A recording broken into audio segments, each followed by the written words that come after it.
Notice is hereby given of the regular meeting of the Board of Education of the Town of Westfield in the County of Union, New Jersey at 7:30 p.m. on the evening of Tuesday, August 26, 2014, in the boardroom of the Administration Building, 302 Elm Street, Westfield, New Jersey. The purpose of the meeting is to transact the regular business of the board and to transact any other business to come properly before the board.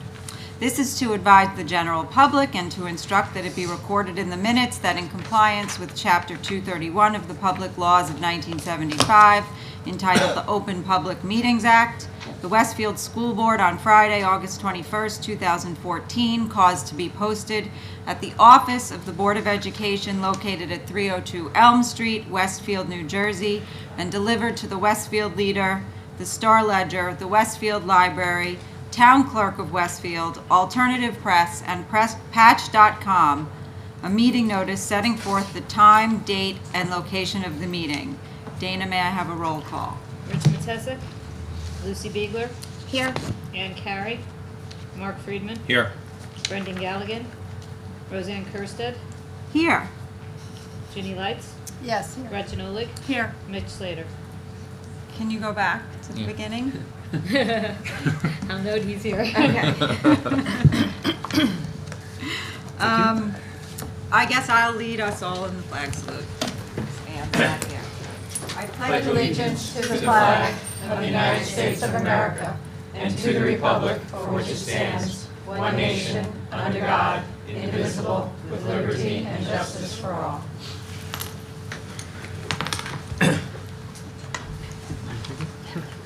All right, do we have any announcements tonight? Gretchen, anything on your end? I do. Thank you. I have an announcement from Edison. Edison Intermediate School Principal Matt Bolton was the keynote speaker at the 4th Annual Paramus Summer Institute on the Teaching of Writing. He addressed over 250 teachers, administrators, and parents regarding the importance of providing students with a context for learning that allows for engagement and authentic tasks.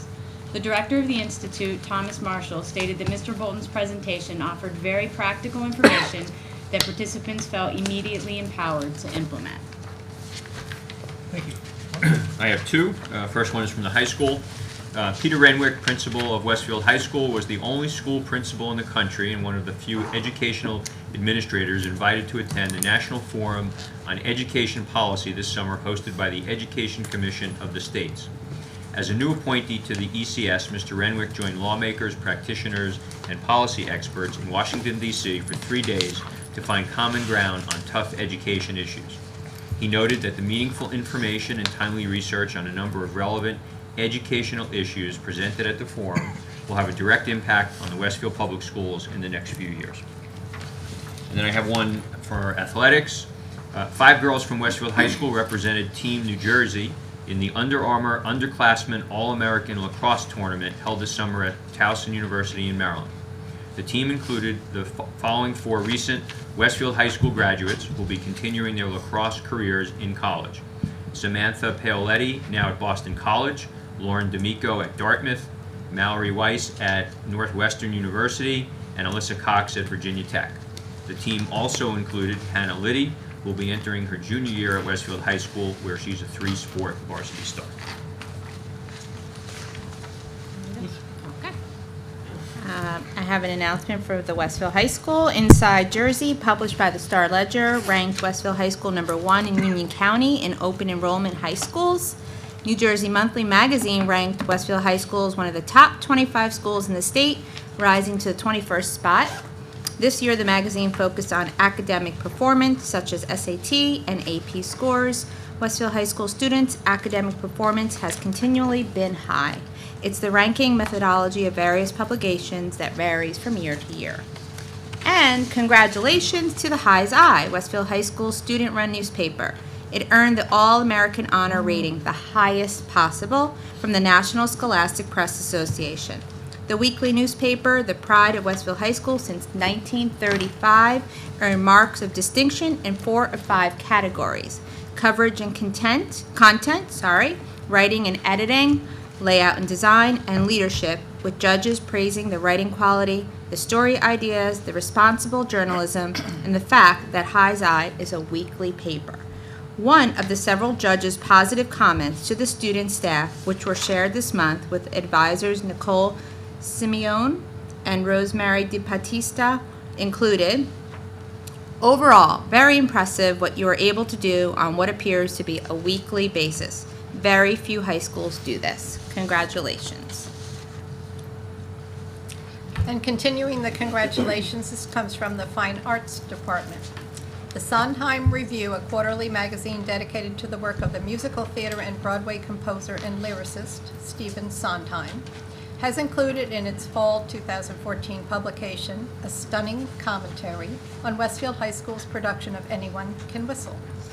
The Sondheim Review praised, and I quote, the obvious collaboration taking place, the connection of each performer to her or his role, and the remarkable product of this work that ultimately showed up on stage, end quote. Congratulations to our directors, students, and musicians and crew for an outstanding spring musical that is still receiving professional praise. Director Dan Devlin stated that for a high school production to be included in the Sondheim Review is an extremely rare feat and may very well be the first time an article about a high school has been written for the publication. We congratulate all the participants. Well done. Thank you. I have some congratulations for the elementary school. Congratulations to Westfield's Franklin Elementary School students Alex Kerry and Owen Mason, who won the top spot worldwide in the 2014 Smithsonian Global Invention Challenge for the 8 to 10 age group. Students ages 5 to 18 from around the world are challenged to think about a real-world problem and invent a solution. Alex's and Owen's invention features varied random number generators that help teachers randomly pick teams, call on students, assign tasks, or create a fully randomized seating chart. Alex and Owen call their invention the Teacher's Toolkit, created through an application programmed in Scratch, a free educational programming language developed at MIT. Alex, Owen, and a number of other students led Scratch workshops for students in the 4th and 5th grades during lunch and recess. And another congratulations to a Franklin Elementary School student, Amelia Wheatley, who won the annual New Jersey Tar Wars poster contest, marking the 7th time the school has earned the honor in the last 10 years. Emily's poster depicts a ballerina on a grand stage in a beautiful theater with the caption, "I would rather light up the stage and not a cigarette." Her entry represented the state of New Jersey and Washington, D.C. at the American Academy of Family Physicians Tar Wars national competition, earning a spot in the top 10. Congratulations. All right. We look forward to starting the new school year on Wednesday, September 3rd, when students will enter our 10 schools across the district. So welcome back, everyone. And with that, I would recognize the public for agenda items only. All right, seeing no one come to the podium, we'll go to the superintendent's report. And tonight, since we are gearing up for the opening of school, we actually have 3 superintendent reports, so I will try to be efficient this evening. The first one is an overview of some of the work we've completed this summer. As we get ready to open our doors next Wednesday, we have a projected enrollment of 6,250 students, which is a bit of an increase from last year. I will say that this year we are finding more last-minute registration, so it very well may be the next time we have a board meeting I may be telling you a different number, but right now we're at 6,250. We're pleased to say that of our 2014 graduates, 96% are now continuing their education. We have, over the summer and continuing on into next week, the students who were either new to the district or entering new schools within Westfield are receiving orientation so that they can be better prepared for the beginning of the school year. And most importantly, as we prepare all of our students for global society, we focus on providing an educational experience that is steeped in Westfield's tradition of excellence, with students engaged, teachers skilled, and resources available to promote learning. One of the areas we did a lot of work on this past summer had to do with technology. So each school is receiving new computers for student use this year. All of our network switches have been replaced to support faster access points, And in our high school, new Wi-Fi access points have been installed in every classroom. Computers have been upgraded and we have also added more backup power for our data. Our new website was launched at the end of April. It continues to grow with content being added daily. Social networking with Twitter and Facebook is available via the website as additional forms of communication between the district, parents, and the community. Instructional technology workshops were held throughout the summer for teachers at the elementary, intermediate, and high school level. Our second STEM camp was held this summer, which was another resounding success. Over 200 students attended, and that's a 33% increase from last year. And our STEM camp this year featured a day at Kane University's STEM Center. And we are looking forward to more collaboration with the university and with other school districts in the area of STEM and in the area of science. As a matter of fact, we had over 20 elementary teachers this summer representing every elementary school who participated in a program with Milburn teachers and Summit teachers, preparing us to understand the new science standards and to get ready to revise the elementary science curriculum. So that work was begun this summer as well.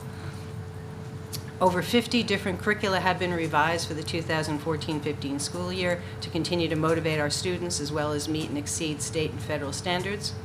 We're continuing to increase our offerings for Mandarin, and we'll be offering Mandarin 3 this year at the high school. For staffing, we have all of the administrators have been very busy in this regard. Over 54 new teachers have been hired, most of them either replacing retirements or teachers who are on leave this year. Teachers are in place for the beginning of the school year. We will start with full staffing. These new hires actually this week are attending the Westfield New Staff Institute, and they're becoming familiar with both the specific expectations for our district and also our community. We also had a number of facility reports and projects. The roof replacements. Roof replacements have been in place at Edison, Tamaqua, Jefferson, Kaler Stadium, Lincoln, Franklin, McKinley, Wilson, and the Board of Education building. Substantial completion is anticipated by this Friday, and so that school will be able to open. Everything will be cleaned up before the students arrive next week, and then there will be some final metal work and completion of punch list items, which should be completed by October 1st. But we will have no problem opening schools in all of our schools. The motorized gym doors at Edison and Roosevelt have been, all of the work has been completed, and we're waiting for the delivery of the doors themselves, and they will be installed. 26 floors and 18 ceilings were replaced in the district, and work is complete in these areas. At Tamaqua School, the installation of a lift is underway. The construction work is complete. We're waiting for the delivery of the equipment, and completion is expected by late fall. We also were able to paint a number of rooms in the district throughout the various schools. The Roosevelt boiler was replaced, and the complete installation will be completed before October 15th, which is the mandatory date by which all heating has to be in place. We continue to do district-wide security upgrades. All schools are scheduled for new upgrades. In order to do this, we've worked with both local law enforcement and also security experts who work with the district, and they're in the midst of being installed in all of the schools. And the auditorium upgrades that were discussed last year at various board meetings at Westfield High School, Edison, and Roosevelt, purchase orders have been issued for all repairs and equipment, and completion is expected by early fall. And we're pleased to say that, as was discussed at quite a few meetings last spring, a number of these projects we were able to obtain state grants to help with the cost of some of these, which is why we're able to complete so much this year, because the state paid for some of it with the grants. We're very pleased to be able to state that. So that would be a quick overview of what was accomplished in the summer. I can pause and see if there are any questions on that. If not, I can go right into number 2. I'll just make a quick comment. I think it's astounding the work that the administrators and that Barbara Ball do to have our schools fully staffed with qualified teachers who can fit right into the Westfield culture, because we have a lot of buildings and a lot of needs, and it astounds me that every year we open with a full faculty. So it's great. It is true. I mean, considering we have over 570 teachers in the district, and with that, there is always movement. And when I say always, I mean just about every day. So it's something that Barbara Bull and the administrators are on top of every day to make sure that we are prepared and the students have appropriate teachers. Is there a question in the audience? No. Okay. I'll just note that 54 new teachers is an increase in the last couple of years. We had in the 20s, it seems to me. No? We have had, We had a lower number for a couple of years, but we were in the 50s a number of years ago. 40 last year, Was it? 45, I think we had last year. So this is a nice trend. Yeah. yes. Nothing wrong with 54 teachers. It's great, and again, our new teachers have been in place this entire week. Yeah. And they are a very good group. A lot of them have experience in other districts. Some of them are right out of college, but others have had experience in districts and are coming to us. So we're very pleased with their work so far. All right. Did you have a question? Yeah, I just want to You know. You have to come need to to come the to the podium, Oh, state your name and address. really? Yeah. It's easy, we're a good crowd. Never done this before. All right. Most people haven't, it's okay. I'm new to town. Hi, my name's Lauren, and stay where I live. I live on 886 Pennsylvania Avenue. I just wanted to know, you talked about how some maybe bits and pieces of the roof completion for the school might not be done until October 1st. I just wanted to know when that's going to continue to be worked on. I'm assuming maybe it's not going to be worked on during the school day, after hours, weekends. Sure. Some Dana of it- Sullivan's our business administrator. I'll ask Okay. her to address it. Some of it may be worked on while school is in session, just in an effort to get it finished as quickly as we can. There shouldn't be any interruption, and if there is at all, that work will get done after hours. Okay, so I guess if there's like a complaint that it's too much noise, then it will get done after Yes, hours? right. Okay. And they'll continue to work weekends, right? They will continue to work And we weekends have as a 4-day well. weekend, which I know they'll take Right, advantage at the end of September. So we're trying to maximize out-of-school time, but if there are things they can do during school hours without disruption, we're certainly Okay. keep them going. Great, thank you. You're welcome. Welcome to See, it wasn't so bad. All right, the second presentation tonight has to do. Excuse me, Dr. Dole. Oh, I'm sorry. I was asked to make a comment, just a very brief comment, and that was that the 54 new teachers are not new positions. They are replacements, either medical leaves or Retirements. several retirements, but they are just new individuals to the district. Yes, Right. Sorry. it's okay. Slight clarification for the public. All right, second presentation. Last June, the board met in workshop and developed board goals for this year, for the 2014-15 school year, and also district goals. And I believe Roseanne Kerstead, our vice president, is going to talk about the board goals that were developed, and then I will talk about the district goals. So our first goal, just to refresh everyone's memory, was to elevate board work to be more strategic and forward-thinking. As we all know, we are a policy-making board, and we provide recommendations and action points to the superintendent, and she then goes off and implements them. And it's difficult at times to remain in the strategic, long-term planning, and we want to do a better job of that. So we as a board have identified that as a goal for something that we would like to continue to do. As a way to reach that goal, throughout the year, the committees will be setting their own goals to be higher level and strategically focused. And we're also planning some board workshops to focus on how to be strategic and how to be forward-thinking and how to plan long-term, whether it's in financing or community relations or in, what are some of the other, in our roles and responsibilities and in our management. So those are some ways we are trying to move that goal forward. Any questions or any things I forgot to mention? Okay, so that's goal 1. And the second goal is to clarify governance structures, roles and responsibilities of the board, and individual boardsmanship. And is definitely related to the first piece, which is to think strategically and be forward-thinking, because a lot of times we can get lost in the day-to-day nitty-gritty because we want things done well and done right. But again, our role as the board is to be up here.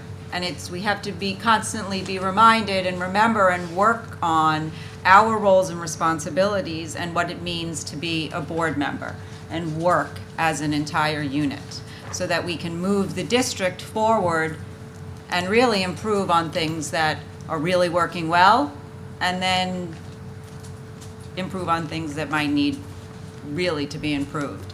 And to do that, we plan to have also some workshops, not only from school boards, which is the New Jersey Association of School Boards, but also to bring in some outside consultants who focus on that, working with school boards to get them to be as productive, effective, and efficient as they can be. So that's some of the work that we are trying to do as a board to be more productive, more efficient, and move the district even further. And it'll be helpful with new board members coming on. Yes, and it will be helpful with new board members who are coming on for January. Anything else? All right. There are then 3 district goals. The district goals always come from the district's 5-year strategic plan. We're actually heading into the 5th year of our plan, and these are the goals that were discussed and selected via workshop last year. First one is to develop and make recommendations to address long-term financial needs and potential areas to increase revenue. This was talked about quite a bit last year. With the structure that's in place with funding in New Jersey and with the parameters that exist, how do we fit within those parameters and still think long-term about how that impacts the district going forward? So some of the action steps that go with that include reviewing the cost of education index that's statewide to determine where there might be opportunities for us to look for more efficiencies. Also strengthening our partnership with the Ed Fund and other organizations where we can find revenue to help support the programs in the district. Review board policies and consider possible changes to see if there are other ways for us to increase revenue. And also explore establishing an alumni foundation to fund targeted facility or program needs. Our second goal deals with ensuring that the community relations program promotes the work of our district and makes it more responsive to community needs. Actually, our October workshop is going to be focused on this and start our conversation and start our analysis of it and our conversation about this. We know that we have the new website and we're using it to communicate via social media, and we're looking for ways to make sure that that's providing community the access that they want for information regarding our schools. We also have spent time this summer redesigning the parent portal to allow parents to provide required approvals electronically and to update data relevant to their children. Talking about developing a system to allow additional community input in the board's policy making. And also develop, a major part of this goal is to develop and conduct a community survey this year, and the results of that survey are going to help form the basis of our strategic plan that we will work on next year for going forward. So there's a great deal of work that has to go to come up with it's easy to come up with a survey, but to come up with a survey that will give you valid information is a difficult task. We do have examples of it from the past, and we want to be able to compare with the past, but it will take a great deal of work to get that. And then how do you make sure you get a good response rate? How do you know you really have heard from representatives of the community and you're not just hearing from 1 or 2 groups? So that will take a lot of concerted effort, but it will give us a lot of data that will help us going forward. So that will be a large part of that goal in my view. And the third goal is to analyze data from last year's implementation of the new teacher and administrators evaluation system, and then develop professional development to address areas in need of improvement. We've started to analyze that data over the summer, have a sense of some of it, and we have more work to do in this, and we'll be developing professional development to help the teachers and the administrators improve in areas that will be helpful for our students.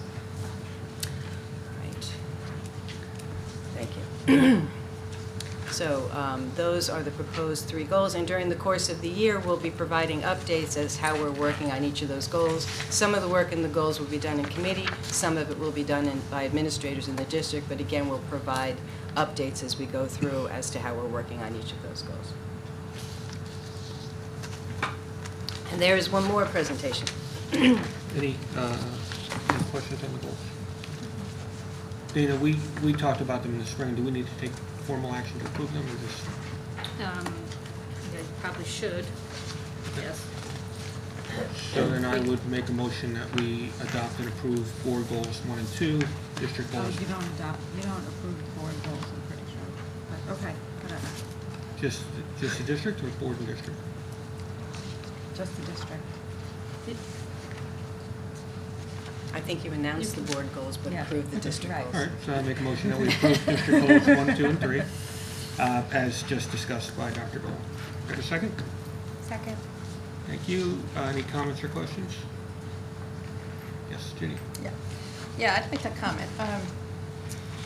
Even though they're not specifically stated as student achievement focused goals, as with everything that the board does, the underlying expectation is that these goals will contribute to enhanced student achievement.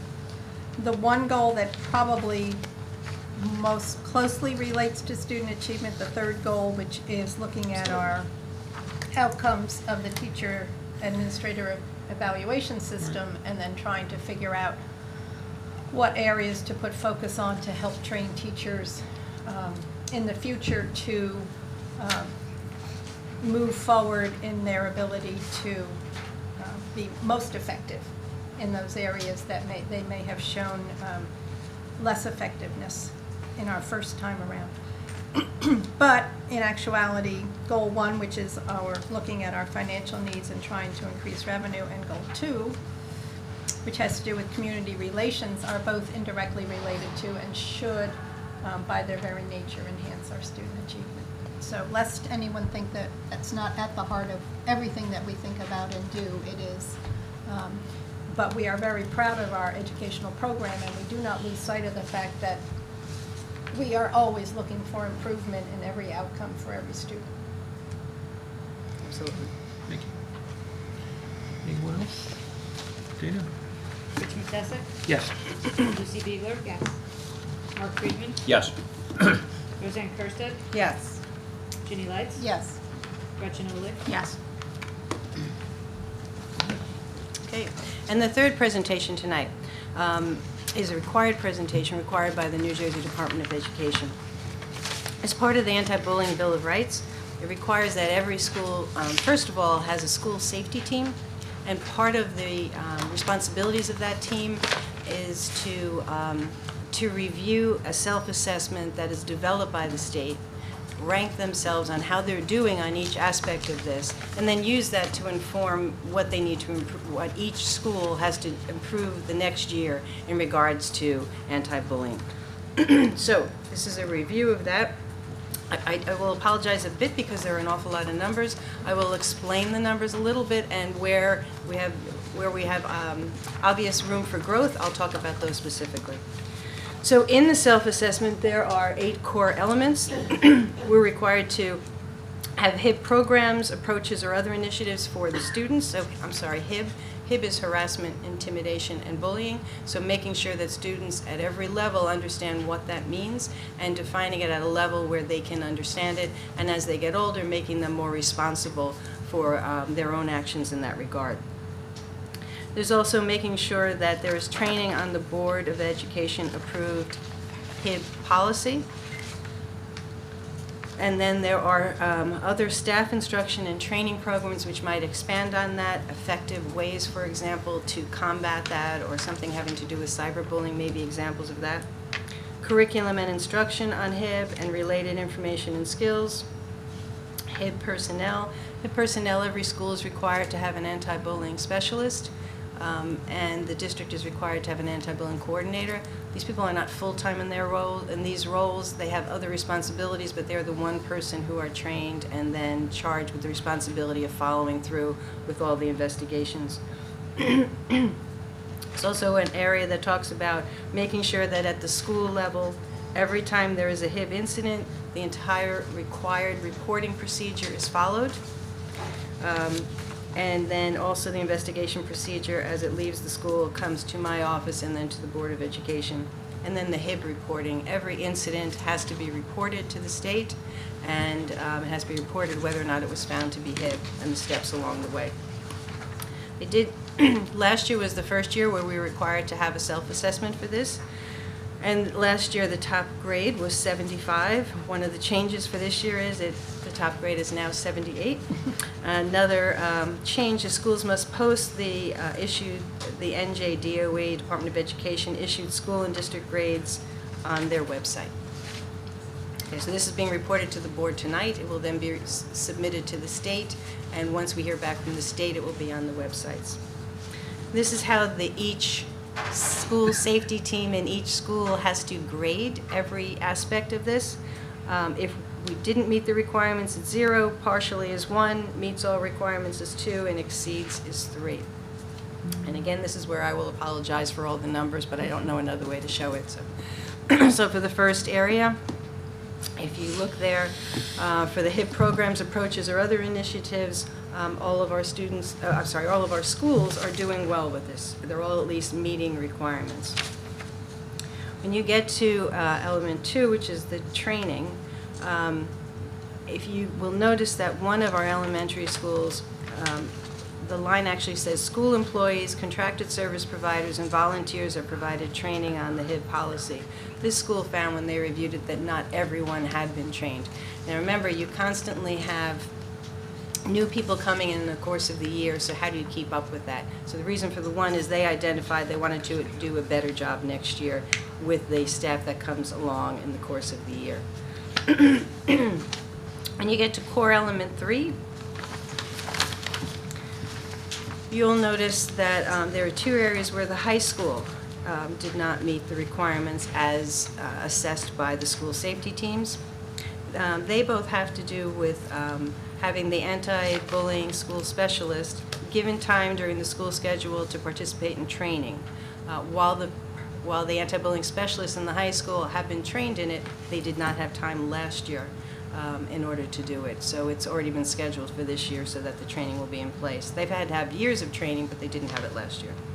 And also that the members of the school safety team were not provided with sufficient amounts of training last year. So that again is being rectified, and training's already been scheduled for this year. And in element 4, which is curriculum and instruction on HIB, one of the elementary schools found as though they did not feel as though they had spent enough time on that, on making sure that the standards were being taught in every single grade in that elementary school, and they've made that a goal for this year. Okay. The other areas, every school safety team self-assessed that they were meeting or exceeding the requirements as called for by the state. With all of that, you can see that the bottom chart there gives you the range of scores for all of our schools, and they range from 70 up to 76, I believe, is the top score. You'll notice the first year we did it, last year there was a wider range. It was also a different scale, but there was a wider range. We learned a lot from that. We've made improvements, and we plan to do the same this year to make improvements because this is important. Making sure that our students are treating each other correctly, that everyone in the school is treating each other correctly, and that students learn that they have a responsibility about how they treat others, and if they see something that's wrong, that they need to be part of the solution. Just as a reminder, I list the anti-bullying specialists for each school. Those are also posted on the website, and actually we try to post them as often as possible, because if somebody does have a question or a problem, we want them to be able to reach out and get some assistance. And again, once this has been presented to the board, then it is submitted to the New Jersey Department of Education, and then we'll hear back from them regarding that. Thank you. When we post it on the website, will we post it with the description of each row? It's hard to understand. Sure, without the rows, it is hard to tell, yes. Right, and then where we have the remedial actions, can you note those as well, Okay. so people understand what it was and that it's been corrected. Thank you. Any questions, comments? All right. I'll make a comment. All right. I think it's interesting that, and good, that the staff seem to be taking the self-assessment quite seriously, and that they are, calling a spade, and when something's not happening or they feel it needs to be better, they're calling it out so that we can improve. So I think that's good. I would agree. Good for Because them. it is something you have to pay attention to every year. I don't think it's something I wish I thought it was something you solved, but you always have young students coming up. You always have students becoming teenagers. You always have students going out on the internet more than they used to. And so it is something you constantly have to monitor and help students understand. Because if they just put threes all over it, then we would never not pay attention to it. But That's it seems exactly like they're thoughtfully doing it, so that's good. Anyone else? All right, any other reports? No, I think that's it. All right, I would ask the board to approve the minutes of the board meeting held on June 17, 2014, and the private minutes of June 17, 2014. A second? Second. Thank you. Any comments or questions? All those in favor? Aye. Aye. Any opposed? Any abstentions? All right. Then go to personnel. Mark? Okay. I'd like the board to consider personnel items numbers 1 through 61. And there are a number of revisions that were at your table, I guess 5 different ones. And then there was one emailed to us that was a replacement for a duplicate page number 6 in the document. Can I have a second? Ginny, thank you. Any questions? Dana, please. Rich Matesic, Yes. Lucy Biegler, Yes. Mark Friedman, Yes. Roseanne Kursted, Yes. Ginny Lights, Yes. Gretchen Ulich. Yes.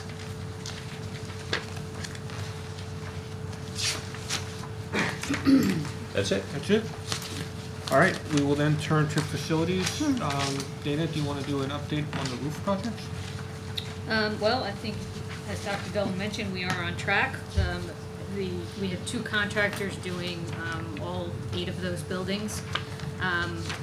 By the end of this week, we expect all the demolition to be complete, the base sheet to be installed, and the cap sheet. Then they will spend the weekend cleaning up the grounds outside, the dumpsters, and all the materials that are still there will be removed before Tuesday morning. And then the metal work always happens later because I have to order the metal after the cap sheet is down. So some of the metal has been ordered for the first pieces of cap sheet that were installed. That work will begin sometime pretty soon, and by the end of the month of September, we hope to have everything completed, which is exactly the schedule that was in the bid documents that were sent out last spring. Okay, and to my knowledge, there were no real issues over the summer with the work. I know some of us drove around, asked questions.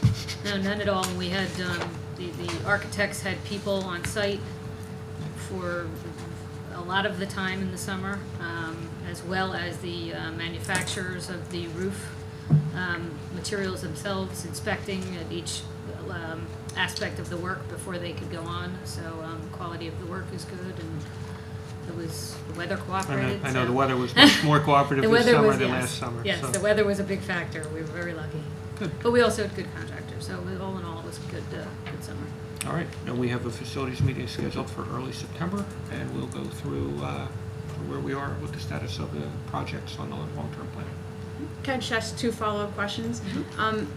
First, I only know the buildings that I pass by, that are close to my house. It seems like there were no staging issues in terms of landscaping or anything this go-around, correct? And we don't have any lawns that we have to replace? We have or- some, Yeah. not as major as last year, but we Okay. do have, like at Tamaqua, we have some blacktop that they have to fix. So we do have a little bit of that, but nothing major. Nothing. And then how did it work with the rec department? Did everything go smoothly in It- terms of the summer? We didn't get one complaint Really? in our That's fantastic. offices at all, and I don't think the rec department did either. It went fine.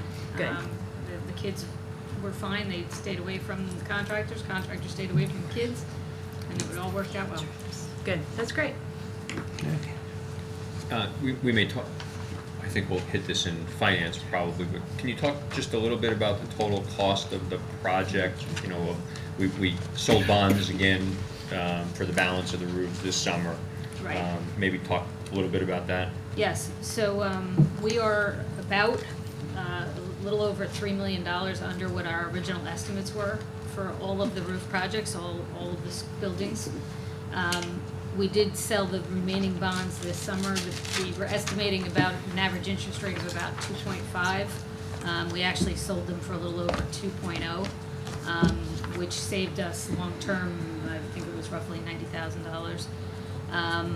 So the balance of those funds, we'll have to talk in finance, and at some point, probably we'll either be canceling out those bond ordinances or doing something with those bond ordinances, which will save the taxpayers money. Because at this point, we've replaced all the roofs we said we were gonna replace. That we're very limited on how we can spend that money, so we can't divert it to other projects. So more than likely, we will not need to do anything further with that, and we'll be over $3 million under what our estimates were. So And the reason largely for that, we did go out to bid very early on both years, which gives us more competition for both of those bid openings. We had a lot of bidders, so it was very competitive. And also the economy obviously wasn't that great. Also, we got in under before all these SDA grants. I think next summer probably the prices would have been higher, because as districts are starting to get SDA grants and planning, most of them couldn't get it done in time for this summer, but luckily we did. So I'm sure that saved us some money. So we had a lot of things in our favor, and it worked out well. So the original referendum that we had gone out for was 13.6, and we're going to wind up in I think we sold bonds that totaled 10.5, somewhere in Yeah, there. it's something like that. Yeah. And actually the interest rate worked in our favor also, right? Because we had a bunch of conversations about how many bonds do we float, do we sell after the first year. Right. We wound up just floating bonds for the first portion of the roofs that we fixed. Right. And then in the second round, the interest rate actually came down off of what the first one was, right? Yes, in the first one we sold for 20 years. The second one we sold for 15 years, which also gave us the ability to get a little lower rate. And again, that was a competitive sale, and the strength of the town and the district are what enabled us to get those fantastic rates as well. Great. Okay. Thanks. I think it's wise to acknowledge the complexity of what just happened with all the roofs that we just talked about, managing the projects. I think there were 8 this summer. 8 roofs this summer that were worked on, staged,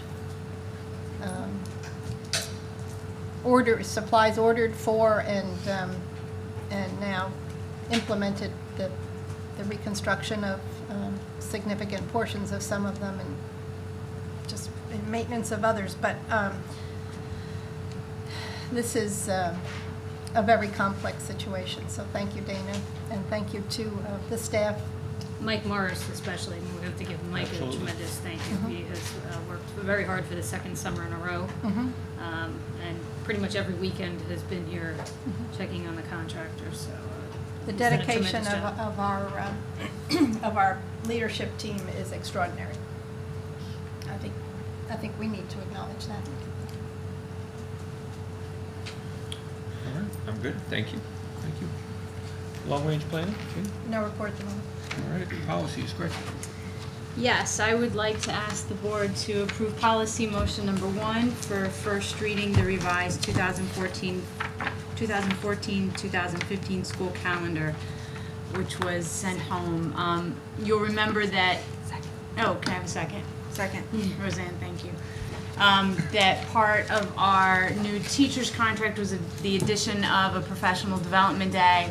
So once that contract was ratified and voted on, the policy committee went back and looked at the school calendar to try and figure out when to add that in. It is, of course I don't have it in front of me, but we added on at the end of the year. 24. We did, June 24. Not ideal. We floated lots of different dates, and I know that Dr. Dolan had input from the teaching staff members as to what date might work best, but the one that seemed to fit best in the school calendar was the June 24th date.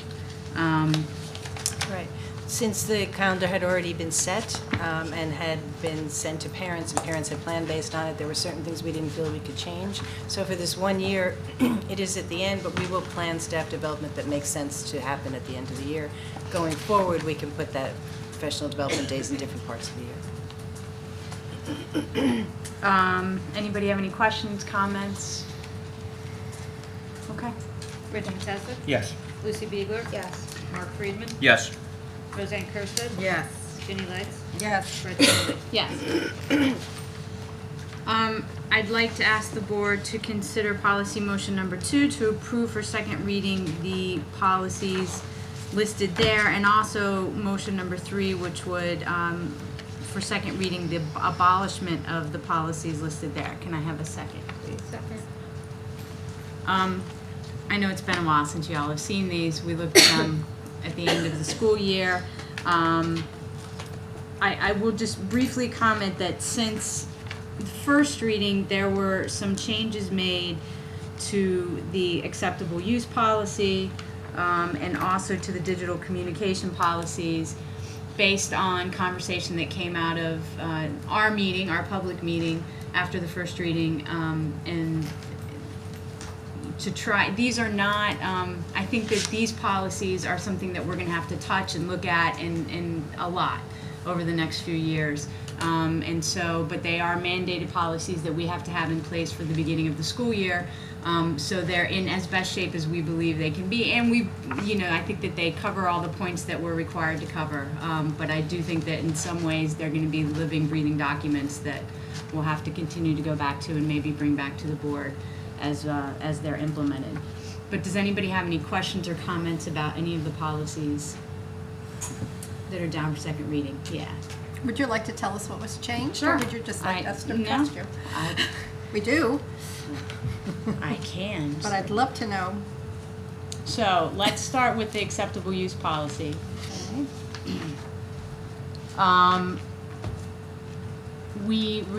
There was some wording change in the first paragraph to reflect that that the board supports access by pupils not only in school but or home. That with the new system that students are going to be able to access district equipment from home, and so we had some language to change there.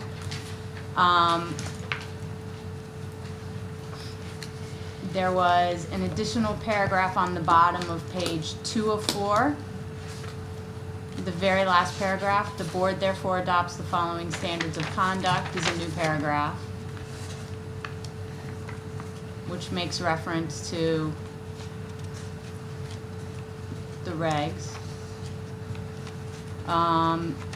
And then an addition under violations on page 4 the board directed the superintendent to identify consequences for individuals who violate the policy. That language is new as well.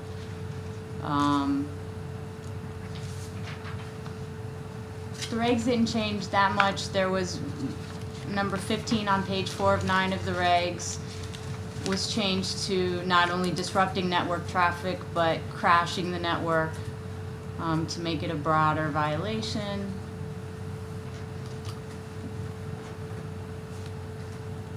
That's it, Ginny. That's all I'm seeing. So could you remind me where these came from? Did we discuss these at the table? Absolutely. Yes. Yeah. Yeah. I have at least 8 inches of paperwork that I didn't get to go through. I'm sure that's right. all of the changes. So I will go through it, but I just want to be refreshed as to my memory of some of it sounds very familiar. Yes, some of it was when we looked at both the policy and Yes. the regulation, I think you had made a suggestion about Yes. some of what was in regulation really Right. belonged more in policy, and then we moved a few things, and that was part of the discussion. Right, and everything, all of the changes that happened to both the digital communication policies and the acceptable use policies were the result of conversation that happened after first reading. And so I wasn't actually at that meeting, and so I think Roseanne, I'm not sure her, Brendan probably, and Dr. Dolan and Rosemary and I sat down after and went through all of those changes. Made the proposed revisions, circulated that to whoever needed to see it. Certainly for the acceptable use policy, it went to the relevant technology staff. And then the changes were brought back for second reading. So I'm struck by the whoever needed to see it phrase. Well, maybe I It's don't know that you okay. should be struck because it just. That's okay, but I'm struck that the board members weren't whoever needed to see it. You know, when you make changes to policies, these are what we live by. These are our laws. I'm surprised that we didn't get to see the specifics of what was changed within these. It is a second reading, so. What, so you're basically saying you didn't get the marked up version? You're upset because you didn't get the marked up version? I don't think anybody did. Well, what you have is, you're right, I mean, it's not I mean, red I lines. see a policy, but I can't tell unless I unless I scanned it in and Do did you a. usually circulate marked? Yes. What Rosemary? I thought only from the yeah, first time. if she didn't, it's probably because I told her not to. To be completely honest with you, she very well could have asked me, and I probably said, "It's so much paper. Let's not generate 2 copies of it." And because I did not feel like the changes were substantive enough that I needed to bring it back to the full committee in the middle of the summer. They're right here on my computer if you want to look at them before you vote. You know, that's not my point. My point is that it's a dangerous precedent. And so when change is made, especially within policy, it's really important, I believe, for members to have opportunity to review. Duly noted. So the red Thank lines you. will get circulated from now on. Thank We you. have time That's to fine. review. Well, yeah, I mean, the policy that there's When nothing we got the in packet the on Friday, we packet. had time to review it. Right, but I think Yeah. Jenny's saying She's that saying she you doesn't couldn't know compare exactly it. what changes We were do made. have time to review it, but I can't go line by line, page by page, and look at every word to decide what was changed. That's my point. So is it easy enough going forward just to circulate marked? Absolutely. Okay, And so let's I'll- do that. You don't And need as it- I you said, don't- if it 'Cause I wasn't pay done, I attention. take full responsibility. Okay, well, yeah, moving forward, I appreciate the fact that changes will be submitted to the board. Because I really do want to be supportive. Do you want me to, there are 3 changes that were made to the digital communication You policies. can send me the Can electronics. Do you want me to read them out to you? No, just send me the electronics. Okay, will do. And if anybody else wants it, I'll circulate them to everybody. I looked at my old copies. some of us don't have enough time in 3 days. Anything else? Does anybody else have any other questions? Is it, on any of the policies that are for second reading or for the policies that will be abolished? Okey-doke. Dana? Rich Matesic. Yes. Lucy Biegler. Yes. Mark Friedman. Yes. Roseanne Kursted. Yes. Ginny Lights. Yes. Gretchen Owen. Yes. We do not have a policy committee meeting on the calendar for September. That's because we're waiting for me to figure out what my life will look like. But I will figure that out within the next coming week, and we'll get that scheduled. Take your time. Everybody's trying to figure out their September schedule, it's okay. Anything else? No, that's it. Thanks. Thank you. Curriculum, instruction, and programs, Roseanne? Yes, I'd like to ask the board to approve items 1 and 2. May I have a second? Second. Item 1 is to approve the French field trip that the high school students take yearly, and they spend a little more than a week in France with different families and really immersed in the culture and the language. And it's just a great trip, and we're happy to approve it and happy that it's going forward. And item number 2, are there any questions about item 1? Item 2 is just to approve for second reading Mandarin Chinese 3, which I'm so excited that the program is growing and moving forward. And are there any questions?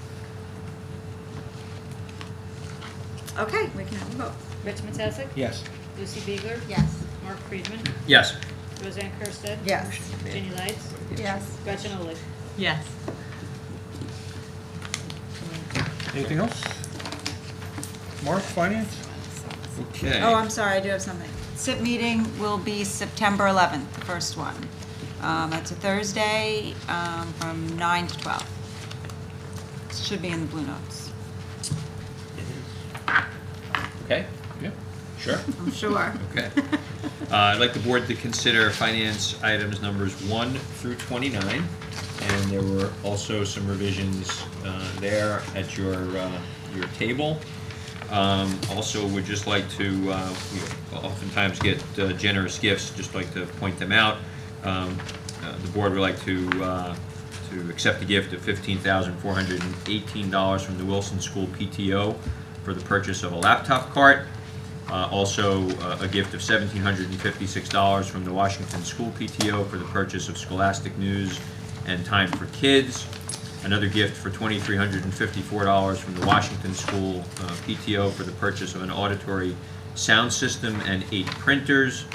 And another gift for $22,688 from the Tamaqua School PTO for the purchase of a laptop cart. And also, finally, a gift of $100 from Mr. Ken McRitchie to Roosevelt Intermediate for the Ian McRitchie Technology Award and the Walton Burris Music Award. We thank everybody for their generous gifts. Can I have a second? Did I get one? Ginny, thank you. Any questions? Yeah, Ginny? Yeah, I'd like to make note of item number 23, approving the agreement between the board and the Westfield Association of Administrators and Supervisors. This is a new contract that we are ready to approve. The administrators have approved the memorandum of agreement. This contract represents 25 administrators and district supervisors. This is our leadership team whom we depend on day in and day out to carry out the mission of our district and to support educational leadership initiatives of our superintendent and our board. These are field generals. They translate strategic plans into tactics and operational initiatives.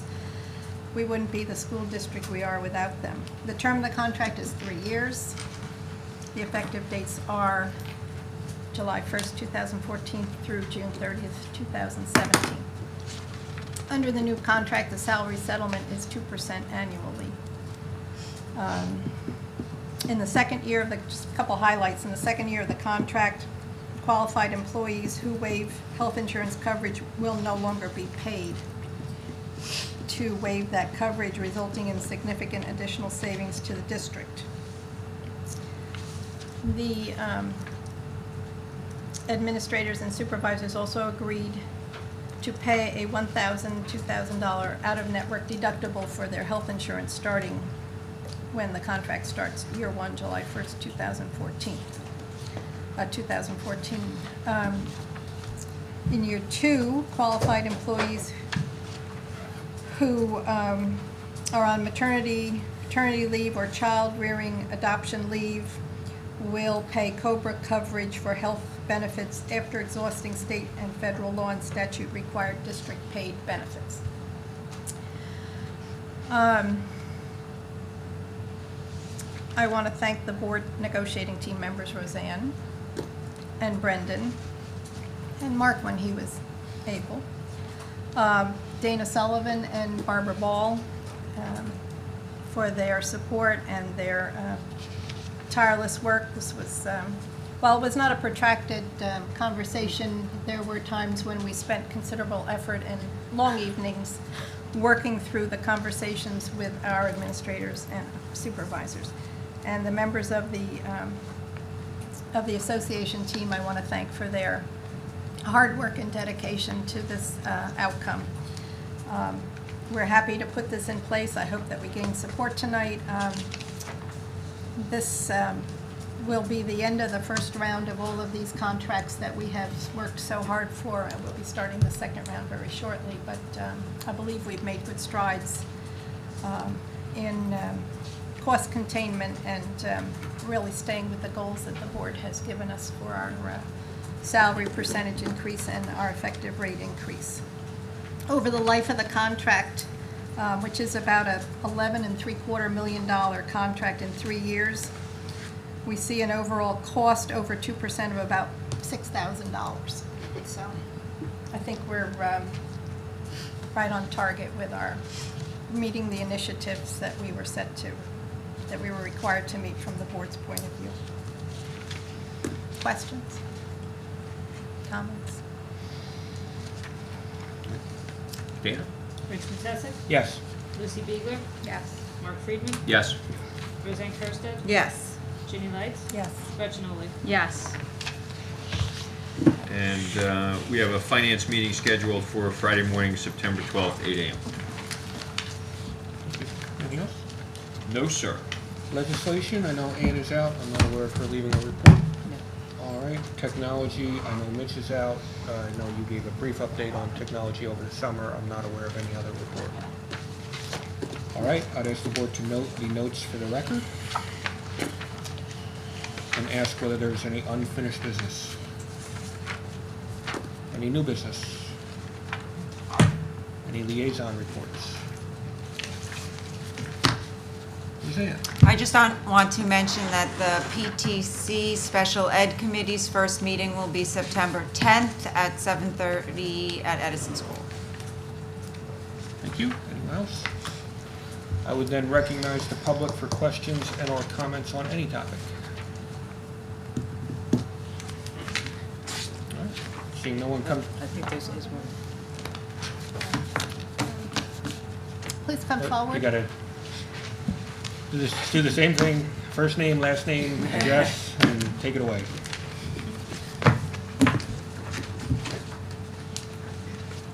Lauren Goubert, 886 Pennsylvania Avenue.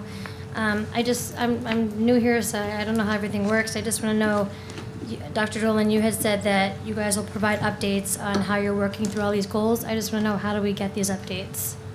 Sure. So they will be presented at public board meetings. Okay. I don't know the whole calendar by heart. It seems to me the first one I'm doing is one of the January meetings. Okay. And then also, when we review them here, we have a summary of board meetings called the synopsis. Okay. So that is also sent home to parents and to interested people in the community. And so you would see a summary of the work there as well. I And guess so I'll those get are that in the mail, like everybody gets that? You can or- sign up online. You can sign up, Yep. okay. If you're really interested, the video of the meetings are. That's true. Yes, that's right. You can find it on the district website under Board of Education. You can find the videos. You can also find the you Search can your watch it on guide Channel itself, 36 yeah. on the local cable channels. Okay. Isn't that good news? And you can also you'll see Read some, about it in our local yes, newspapers? Local newspapers are cover us, so you can see it there as well. Okay, thank you. Okay. Thank you. Anyone else? All right, seeing no one else come to the podium, we do have a private session, so I would ask the board to approve the following resolutions. Resolved that the Board of Education move into private session for the purpose of discussing matters rendered confidential by state and federal law, personnel, pending or anticipated litigation, and pending or anticipated contract negotiations. And be it further resolved that any discussion held by the board which need not remain confidential, and the results of the discussion will be made public as soon as practicable. Do I have a second? Second. Thank you. All those in favor? Aye. Aye. Any opposed? Any abstained? We are in private session.